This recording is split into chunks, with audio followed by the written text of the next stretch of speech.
evening and thank you for joining us. The free rides for Thunder Bay Transit users will be coming to an end next month. Riders will be required to pay their fares once again as of July 20th. The city scrapped fares and instituted rear door boarding in late March to reduce the risk of COVID-19 transmission. Last night, City Council voted unanimously to resume fare collection as part of a larger plan to contain financial losses from the pandemic.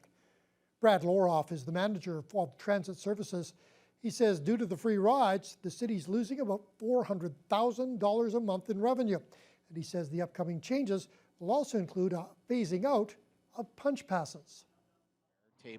So 20 ride punch passes are being phased out.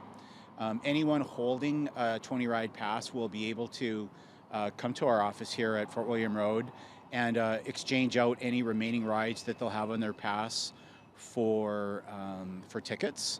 Our public service counters will open on July the 6th to help people with that.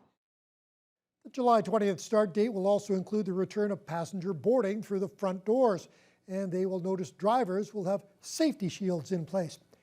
Riders with questions or concerns are being encouraged to call the City Transit customer service line. Now, in addition to the added revenue from transit fares, Council also approved a number of additional cost containment measures last night. The pandemic has created a major financial impact, but there is some good news for restaurant owners. The pop-up patio pilot project from the last 2 summers is now a permanent program. The city's also waiving all application fees for this year in an effort to spur economic recovery. Ryan Bonazzo has details. They're difficult but necessary decisions. That seems to be the consensus among councillors after they unanimously approved nearly $1.5 million in additional cost containment measures. The savings come from keeping the 55 Plus Centre closed until the end of August, postponing a number of capital projects, including upgrades to Victoriaville and the auditorium, and holding on to $350,000 that were supposed to be transferred into city reserve funds. I will reluctantly support the recommendations that are put in front of us. The latest measures come on the heels of a prior council decision to close all outdoor pools this year. That was particularly difficult for Current River's Andrew Folds, who insists the city has to continue to offer youth programming in spite of COVID-19. We need to get the indoor pools ready to go. But Mayor Bill Morrow reiterated his belief that residents expect council to make difficult decisions in the face of a projected $13 million operating deficit this year due to the pandemic. They will, post-pandemic, and that time will come, be looking at us retrospectively and wondering what decisions did we make to try and address that operating deficit. Council is also trying to help struggling restaurant owners and retailers recover from the pandemic by making the outdoor patio program permanent. Patios will be allowed in private or municipally owned parking lots, or BIAs can also request street closures. And this year, the city is waiving all fees associated with the program and providing pre-approved patio design documents. The BIAs are excited about this. And so are councillors. Nebing's Cody Fraser envisions something like Minneapolis's Nicollet district in Thunder Bay's North Core. The storefronts go out and sprawl out onto the street. All the restaurants have beautiful patios and bars. It is probably one of the coolest places just to hang out for an afternoon. It's really refreshing to see the city move out of the way and really help this patio process move forward. Ryan Bonazzo, TBT News.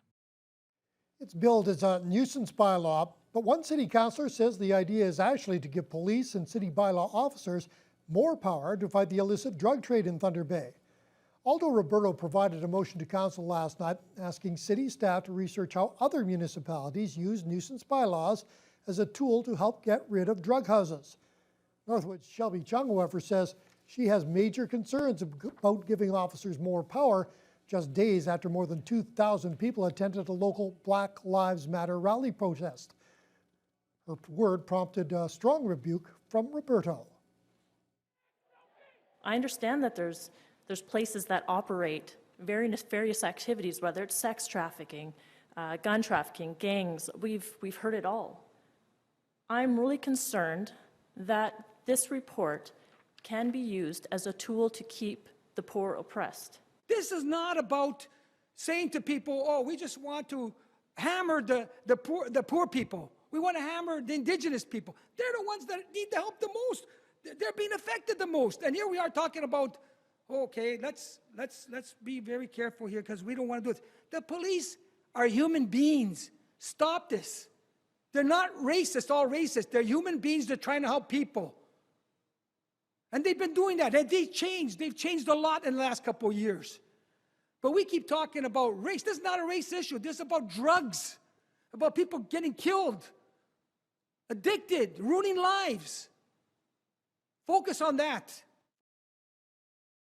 Council had a divided opinion on the effectiveness of the proposed bylaw, but in the end unanimously agreed to have administration study the matter further, with input from the city's anti-racism committee, the Thunder Bay Drug Strategy, and city police. More and more businesses across Ontario are reopening as the province continues efforts to jumpstart the economy. And today, Premier Doug Ford offered up some hints on when those in the Toronto and Peel regions can expect to move to Phase 2. He also announced that the province will not make the wearing of masks or face coverings mandatory. Colin DeMello reports. With COVID-19 cropping up at big box stores in Ontario, there is a renewed focus on taking every precaution possible. There are now calls to make masks mandatory in this province, at least inside of a retail shop. Calls that are not being heeded by the government. Physical distancing is the most important rule. The masking follows in situations where that's not possible.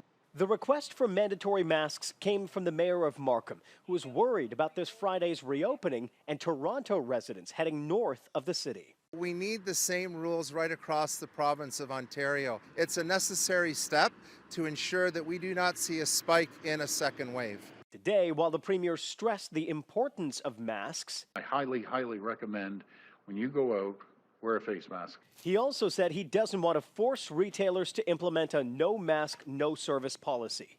The health minister says it's up to individual businesses. A number of retailers have decided that they want masks to be worn. If people want to enter, then it's the retailer's right to do that. In the meantime, the situation in Toronto and Peel region, which has a concentration of COVID-19, is improving. Yesterday, the two regions represented 70% of all new cases. Today, that's down to 55%. And hopefully, in a very short while, we'll announce that we'll be able to open up Windsor, Essex. We'll be able to open up Toronto and Peel. But the premier also cautions. The worst thing we could do is rush into reopening. Health and safety must come first. Which means an early entry into Stage 2 might not be in the cards. Several First Nation communities in the Northwest are dealing with positive COVID-19 cases this week. The Sioux Lookout First Nations Health Authority says it's responding to 4 new cases in 2 northern communities. The authority won't identify the locations, but Yabamatung Chief Harvey Yesno has reportedly confirmed that 2 of them are in his fly-in community, and health officials say they're quite concerned that it's due to community spread. Meanwhile, the Rainy River First Nation Facebook page includes a post about a positive case in that community. Contact tracing has been initiated. The First Nation is not included in the catchment area of the Northwestern Health Unit, which had some positive news to share today. After 2 inmates at the Kenora Jail tested positive last week, Dr. Ian Gemmell says there have been no more positive cases to report there after testing almost 100% of staff and inmates. Also last week, there was a notice sent out to Kenora residents if they had been shopping at Walmart or No Frills in the area that they could have been exposed to the virus. Dr. Gemmell can't say how many people chose to get tested as a result, but he's confirmed there are no new positives. Of course, I feel pretty good about it, but I'm actually not the least bit surprised because people have been worried they would have been tested, especially if they had any symptoms, number one. And number two, we really didn't believe that the type of contact that would have been able to occur there, despite the fact that they didn't have masks, but that the type of contact that occurred was not the type of contact that I was understanding would put people at risk. The Northwestern Health Unit has tested 7,500 people to date and has seen just 24 cases of COVID-19 in that region. 2 Fort Frances men are facing charges for violating the Federal Quarantine Act.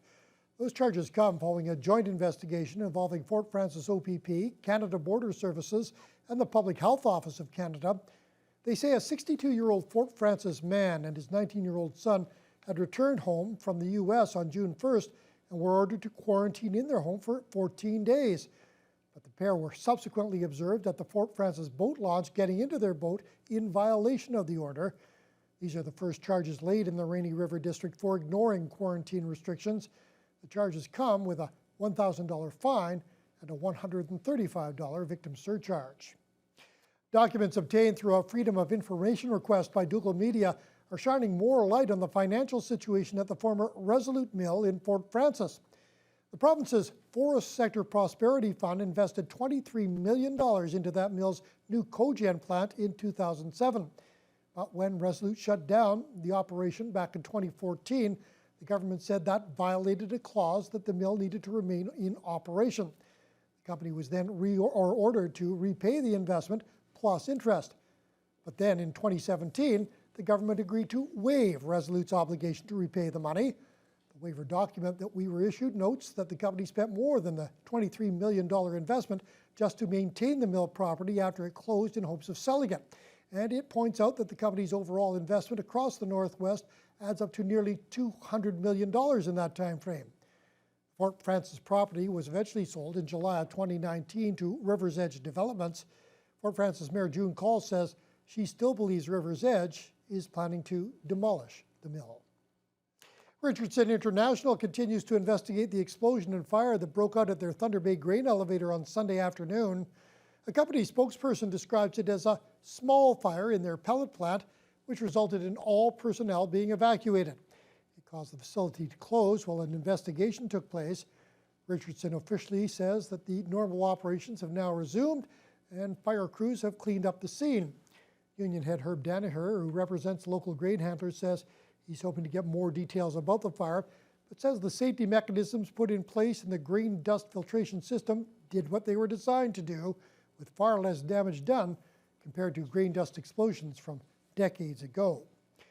A business along Algoma Street was the scene of a major structural collapse this afternoon. The brick facing, which sits above the storefront windows of the Beauty House, crashed onto the sidewalk just after 4 o'clock. Cleanup crews were called to the scene by Councillor Brian Hamilton, who runs a business next door. The debris was mostly cleaned up after about 40 minutes. Dan Scheel, the owner of Junkaway, says no one was injured in the collapse, but there were a couple of people sitting at a nearby patio who were very startled. Yeah, there was a couple customers sitting right on the patio here, and they heard a loud crash, and the good thing is they were far enough out of the way. There was no damage to them or anyone else. Scheel says it was mostly brick which fell off the front of the building and some signage. The owner of the Beauty House was not available for comment. At Lakehead Public High School, graduates have started to receive their diplomas. Today and tomorrow, over 500 grads are receiving special visits from school officials to mark the momentous occasion. Cole Promain was at some of the Westgate and Hammersholt students' homes today and files this report.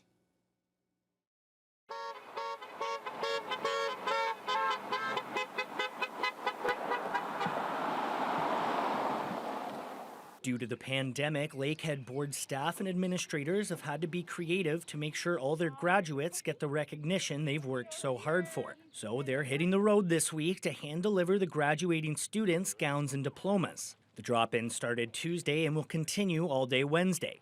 Westgate principal Coral Shiska and Hammersholt principal Derek DeBlasio says they both are extremely happy to be doing this for their students. Out of everything that I have done all year long, this has been probably the most rewarding and funnest thing that I've done. It's the looks on the faces of the kids when we get there, the excitement in the parents, the tears.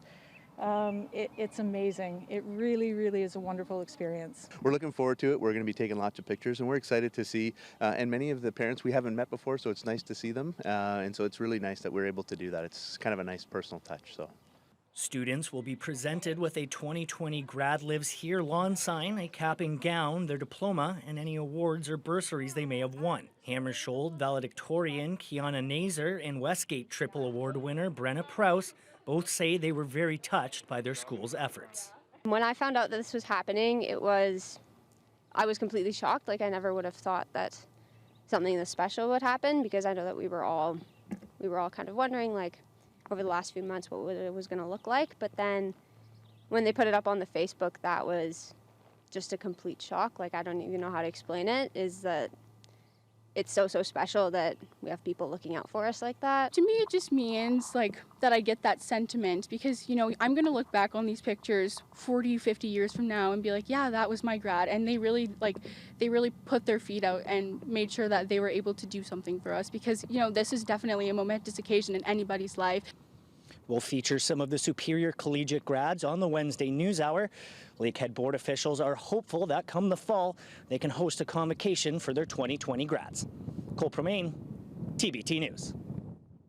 Definitely unique circumstances for such a memorable day for is. these students. Very cool that they took it in full swing, that's for sure. And congratulations to all the grads, by the way. Absolutely. Well, Fiona, I wore light colors today. Barry, not so much, because the sun was out, it was in full swing, and it was strong. Yeah, a lot of sunshine. There were a few cloudy periods, but we already had the heat building